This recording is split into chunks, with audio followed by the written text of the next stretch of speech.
NumPy, which helps us to deal with multi-dimensional arrays, while Pandas helps us to deal with real-life data sets. This could be CSV files, Excel files, JSON files, etc. Now, since we are going to cover a lot of concepts related to Pandas, we are dividing this lecture series into 3 parts. Now, let's set the agenda for the first part of Pandas. So, we'll start by understanding the intuition behind Pandas. We'll understand why Pandas is used. Then, we'll talk about the different data structures with respect to Pandas. First of all, we'll talk about Pandas series in detail in this lecture. We'll talk about how we can create Pandas series, different operations we can do over series, and how we can slice the data in Pandas series. We'll also talk about some inbuilt functions related to Pandas series, such as to remove duplicate values and null values in our data. So without further delay, let's dive into the lecture. Now, let's do the hands-on implementation of Pandas library. First of all, we need to import this library. So let's just run this cell. Here I'm importing Pandas as PD, where PD is one of the most common alias used for Pandas. We are also importing NumPy along with warnings to avoid any kind of warnings that are coming up while working with data frames. Majorly, we'll be discussing 2 types of data structures from Pandas, that are series and data frames. First of all, let's discuss about series. So series, as we have already seen, it represents the data into a one-dimensional array, right, in form of a single column. Now let's see how we can convert a list into a series. We can just simply initialize a list 10, 20, 30, 40, 50 and pass it to the series function, and it will convert it into a series. We can just run this cell, and as the output, we got a series with indexes from 0 to 4, and these are the values present on those indexes. Here I can see that all of the numbers in my original list are rows in this particular series, and they are represented into a single column, right? Here we are also getting the data type of this series, which is int64, because all of the values in my original list are integers, right? What if I had one of them as floating point value? Now what will happen? Let's run this, and I can see all the values in my list are converted into a floating point value, and the d type I got is float64. This is because when there is a mix of integer and float values, Python by default takes floating point values as the series. Now let's change it back to integer and run this again. Now we can check the type of S1. It should be series, because we've created a panda series, and we can see pandas.core.series.series, right? We can also check the values in this series by using s1.values.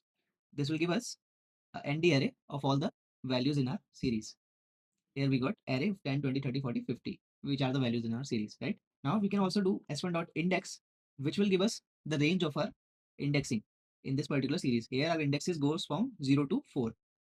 4 is the upper bound, right? Here I can see range index. It returns start is equal to 0, which represents the first index in our series. Stop is equal to 5, which represents the upper bound. So the last index will be 5 minus 1, which will be 4. I can see that 4 is the last index. And there's a step of 1. So as we go across the indexes, there is an increment of 1. If I'm at index 0, with increment of 1, I can get to the next element at index 1, right? We can also check the type of data present in our series by using s1.dtype, which will give us integer because all the elements are integer. Now let's check one more case where I have integers, but one of them is a string. Now what should happen?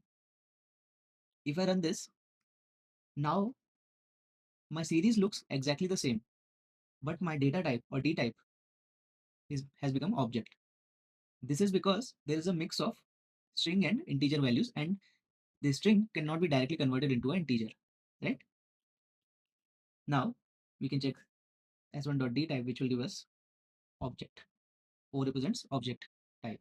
Now s1.index returns the range of our indexes, and it can also be converted into a list, which will give us the list of all the indexes in our series, which is 0, 1, 2, 3, 4. We can validate here 0, 1, 2, 3, 4. These are the indexes in our series, and these are returned by doing list of s1.index. Now let's see different ways of providing custom indexes to our series.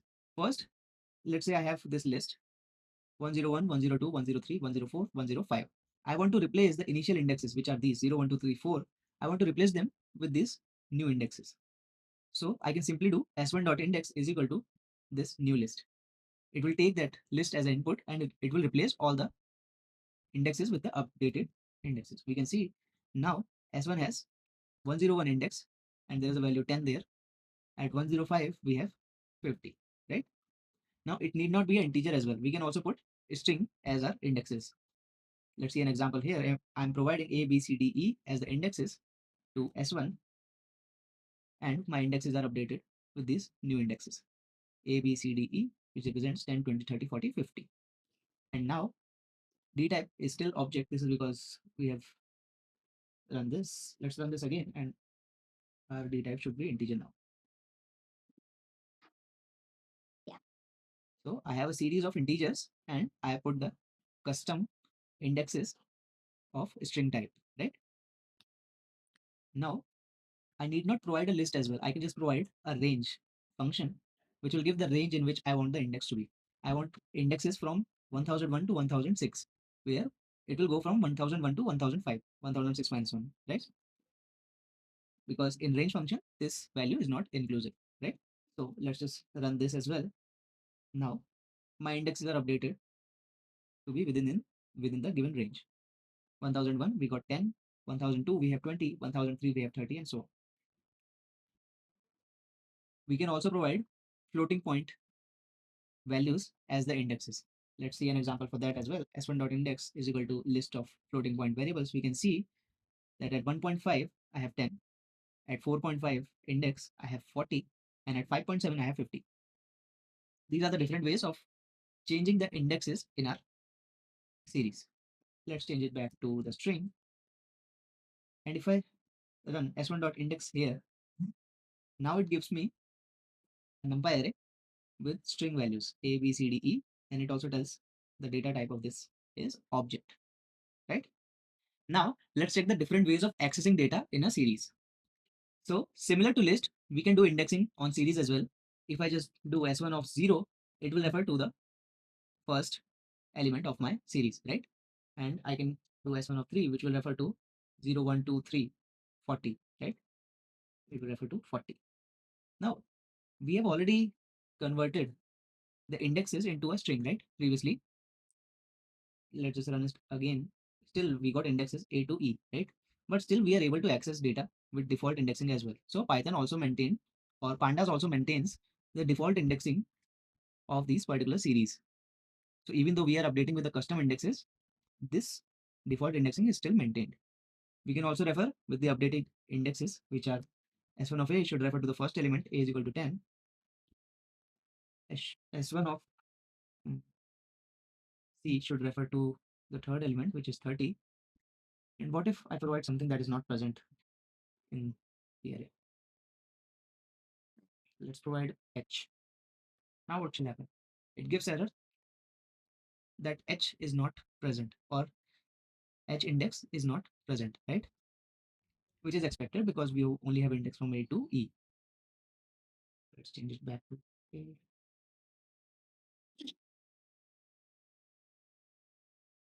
Again, as we have seen with list, we can also do reverse indexing. It will refer to the last element if I provide -1. So it gives 50, which is the last element, right? It refers to this row. S1 of D will refer to the second element. S1 of D refers to the fourth element, 20, 40, correct? Now let's check two more ways to refer the elements, and these are the most important ones. That is S1 dot ilock. So it checks by positional indexing. Since 10 is on position 0, right? Default index is 0 for 10. So it refers the particular value based on this positional indexing, right? So if I do S1 dot ilock, okay, I need to provide an index value. Let's say I want to refer the value that is present on second index 2. 0, 1, 2, we got 30, which is correct. Because I want value at index 2, I can just do s1.ilock, which will give us 30. I can also do this s1.ilock, where I can refer multiple elements at the same time. I can provide a list of indexes 0, 1, 4. These are different indexes, right? And it picks out the elements according to those indexes. I wanted 0 index element, that is 10. The custom index is A. I want 1 and 4 as well.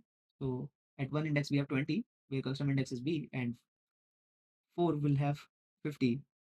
which will be at eth index. Yeah. So it returned another series to us, right? This returns a series. This is what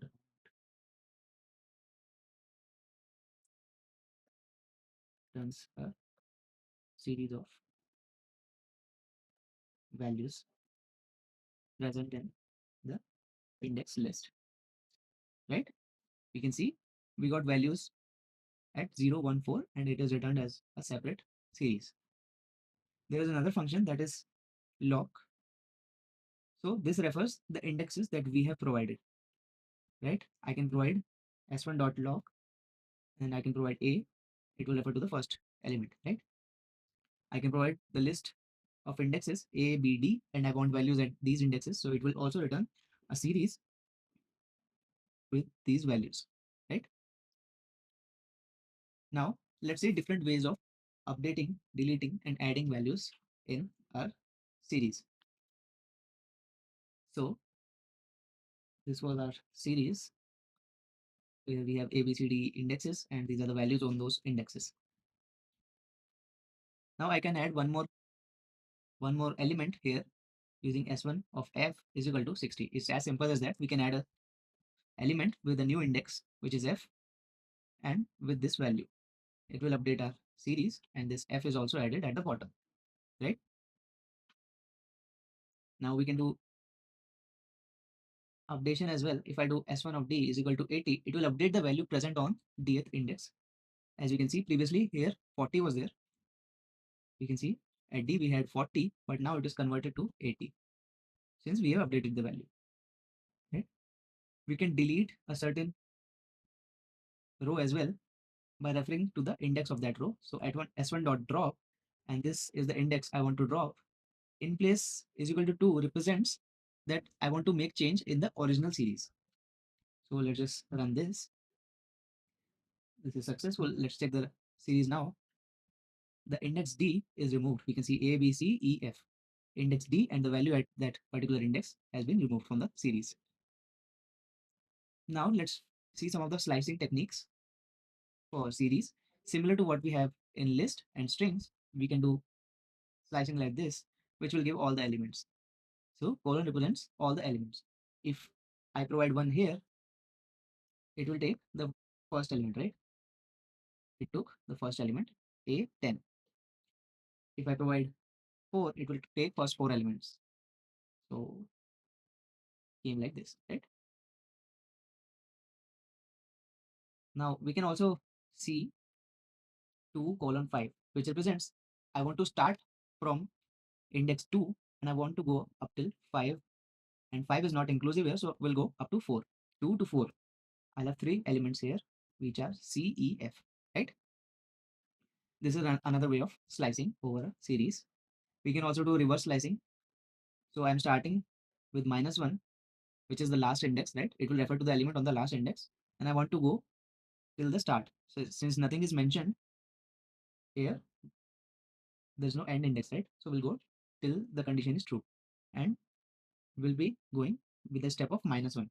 So from the last index, I'm doing step -1, and I'm going to the start of my array. So it should give all the elements like this in the reverse order, right? Finally, we can skip elements as well. So my start will be by default 0 since nothing is mentioned. My end will be by default the end of the list or end of the series, and there's an increment of 2. So we'll be skipping the elements. We'll start from A, we got A10, then C 30, and F 60, right? We have skipped E and B. So these are the different ways of slicing over a series. Let's have a recap of what we have covered so far. So we have created a series using a list. Then we check the types. We have seen values function, which will return the ND array of all the values in our series. Then we have seen index, which will return the indexes that are present of indexes that are referring to our particular series. Then we check the different ways to update the indexes. Here we have updated with the string values. We have updated with the range as well. We have updated with floating point values. Then we moved on to the data accessing in series, we can access data by referring to an index, which will be default index, by referring to the customized index. We can also do reverse indexing. And we talked about two functions, iloc and loc, which will also refer to different values in our series.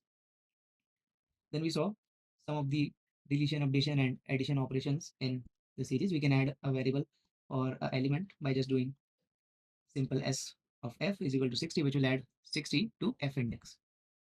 We can update the variables as well. At index d, previously I used to have 40, now it is 80.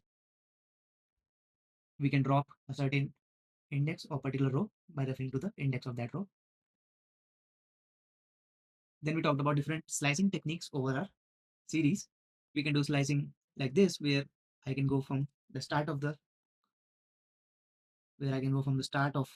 series till the fourth element, right? Then we saw how we can provide both start and the end indexes. We saw the reverse indexing as well.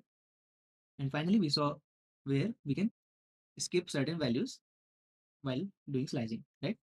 Now, let's check different ways of creating series from a dictionary. Now, here I have a dictionary data with names of students Mohit, Ankit, Anjali, and Varun, and their marks 85, 80, 86, 81. I can simply do pd.series and it will convert this data into a series, as you can see here. Now, the names of the students represent the indexes of these marks, right? So Mohit is one of the index. These keys are representing the indexes, and the values of this dictionary represents the values of my series. So for Mohit we have 85, right? For Ankit we have 80, and simply if I do s of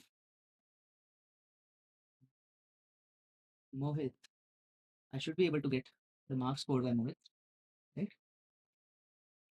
Yeah. So this is how we can create a series from a dictionary.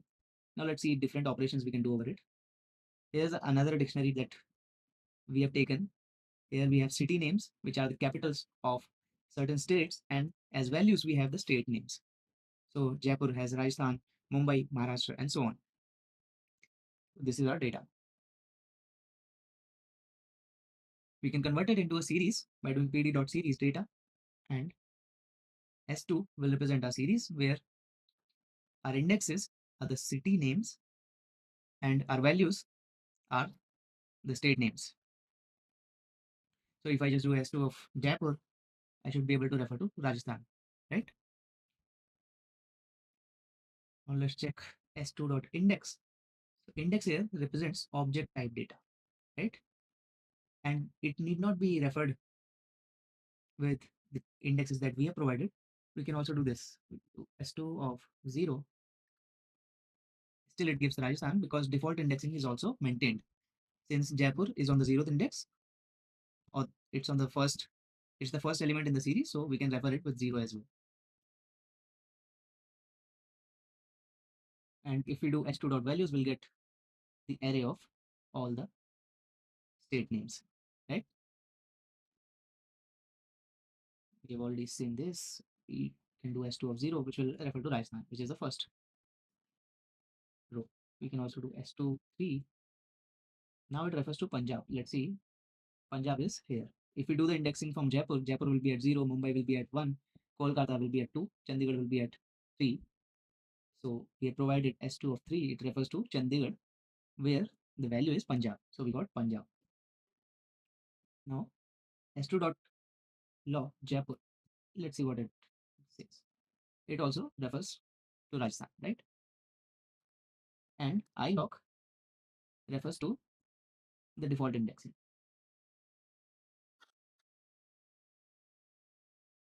Now we can also change the name of our series by doing s2.name, and we can provide a string as the name of our series. So we can see now the series also has a name. It shows name, states, and capitals. And s2.name gives us a string, states, and capitals. s2.index.name is equal to capital. Now what shall it do? Let's see. Now, what we have done is for all the indexes in our series, these are the indexes, right? Jaipur, Mumbai, Kolkata, Chandigarh, and Bangalore. These are indexes of our series. We have given them a name called capitals because these values represent the capitals of different states, right?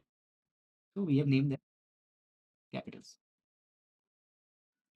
Now let's see what all these values represent.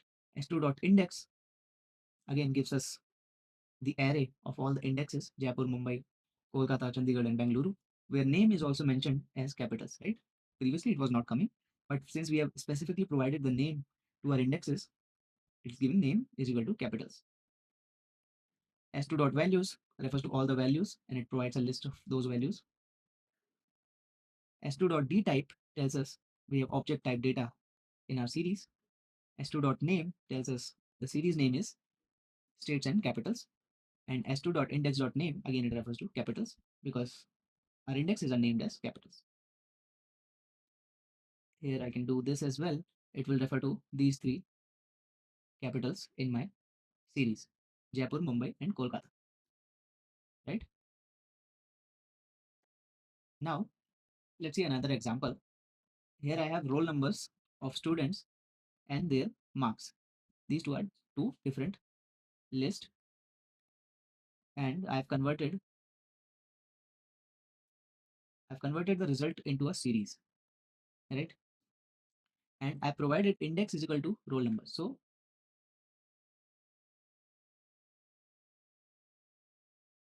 giving index is equal to roll number, and here roll number refers to this particular list. So what should be my output? My output should have all these results which are marks as the values in the series, and the indexes should be the roll numbers, right? Let's see. I've also given name to this series, which will be final result. And for indexes also, I've given the name roll number. Let's see what it returns. It returns a series where indexes are named as roll number, as we have specified here, and different roll numbers are mapped with the results. 101 is mapped with 88, 102 with 89, and so on. Finally, we have a series of student marks, right?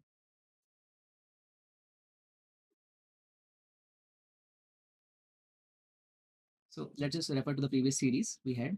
We have capitals and we have the state names, right? Let's create one more series out of it, which only has records or data for these three capitals, Jaipur, Kolkata, and Mumbai.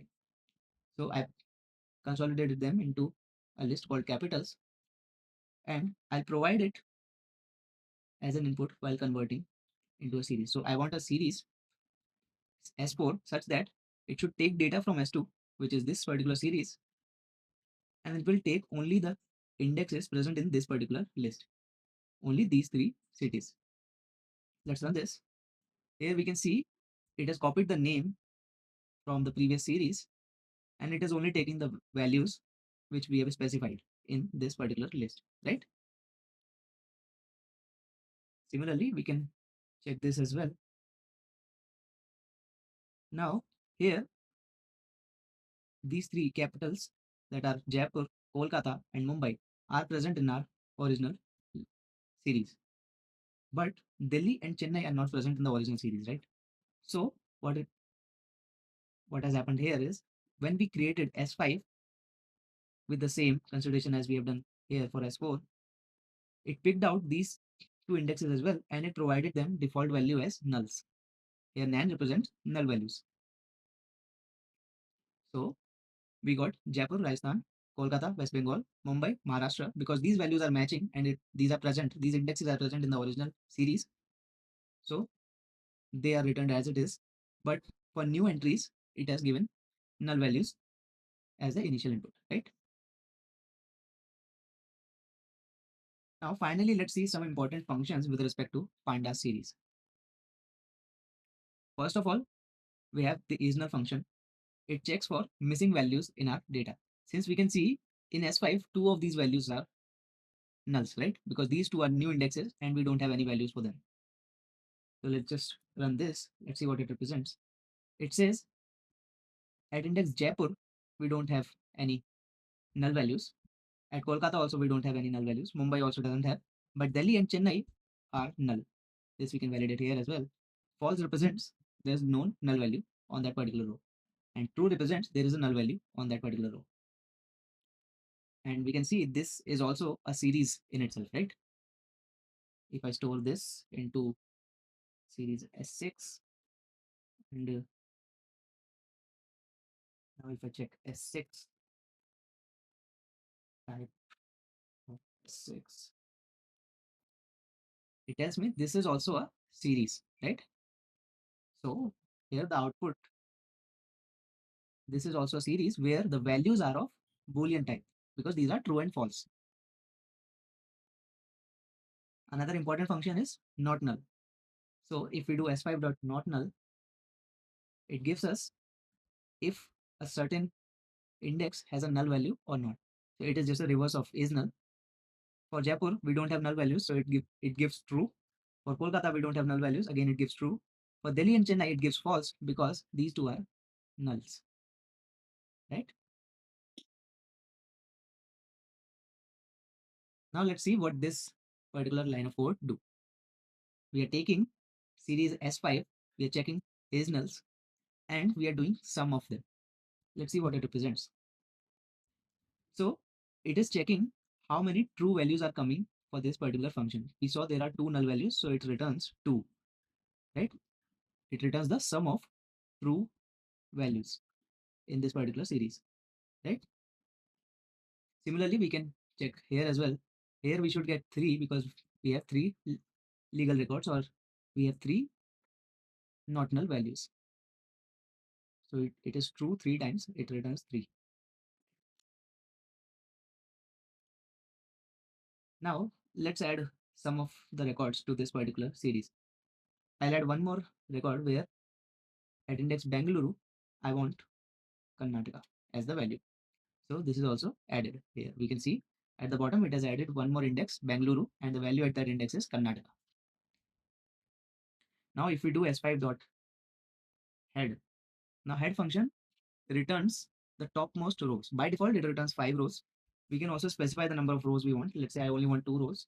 So it returns 2 rows from the top of the series. So here it returned these 2 rows. I can specify also number of rows I want it to return. So s5.head returns 5 rows, right? s5.head 3 represents 3 rows. Now there is one more function, tail, which is quite the opposite of head. It takes the rows from the bottom of the series. So s5.tails will by default return 5 rows from the bottom. So these are 5 rows from the bottom. We can see, we can validate as well. We have Kolkata to Bangalore, Kolkata to Bangalore. So these are the 5 rows from the bottom. And again, we can specify the number of rows we want. Let's see tail 3, which represent 3 bottom rows. Now let's add one more entry here. So I've added Pune and I've added Maharashtra, right? Now I want to provide custom range to this. As we have already seen, we can just provide the range function with the range that we want, and it will update the series like this. So within the given range, all of my indexes are updated. Previously, my indexes were string values, which represented the city names. Now it is integer values, which are in this particular range, right? Let's add few more records to this. So it has added 2 more records at 108, 109 index. These are Maharashtra and Maharashtra. Now let's see some more functions. First is duplicated function. So it tells us about the duplicates in our data. It checks the duplicate values. So it will go to each and every row and it will check if this particular row is duplicated previously or not. So first we go to 101, right? We went to 101. We got Rajasthan. Is Rajasthan repeated in the entire series? It's not, right? So it returns false. Similarly, West Bengal is not repeated, so returns false. Now here if you see 104 and 105, at 104 it has returned false because null is not repeated as of now, right? This is the first time we got a null value. Now if we go to 105, we have previously seen one null value, right? So here it will return a true because null is repeated twice. Now let's check for Karnataka. It's not repeated, so it returns false.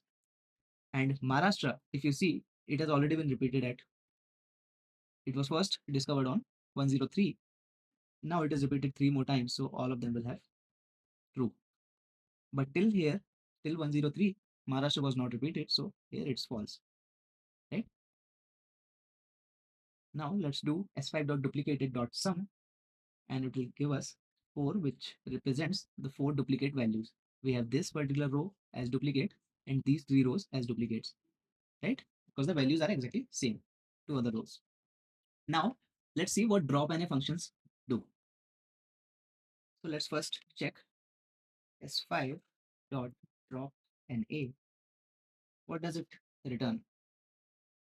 So s5 dot drop NA returns a series with no null values. Since previously we had 2 null values, it has removed them and it returns the updated series.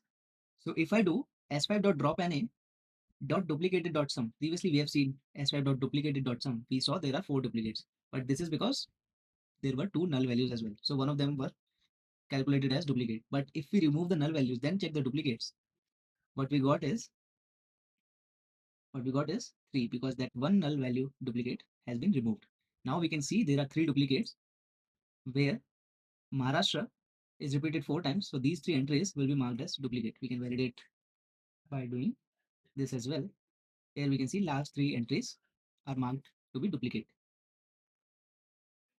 We can also drop the duplicate values using drop duplicates, and in place is equal to true will drop the duplicates from the original series.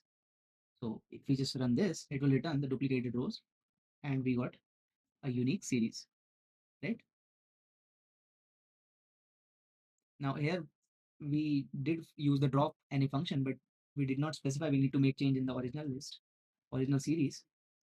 So we can do in place is equal to true, it will return a new series, or it will update the existing series and it will remove all the null values. Now let's check this. Finally, let's check this. So now the null value is also removed and we got these 4 in the final series. So this is all regarding series. We have discussed the different functions that we can use over the series. Let's have a recap of them as well. So first we have seen is null function, which tells us if on a certain row the value is null or not. So if it is null, it will return a true, otherwise it will return false. Then we have checked not null, which tells us if a certain value is not null or not.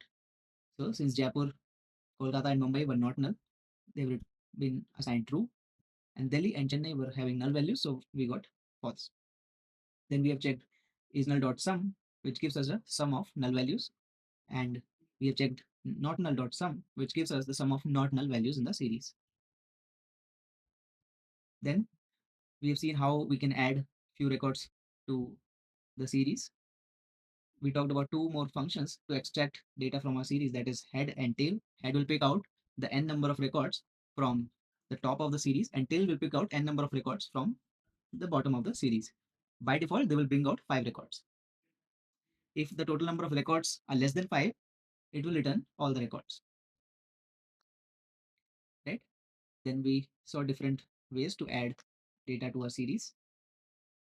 Then we discussed about duplicated function, which tells us if a certain row is duplicated or not.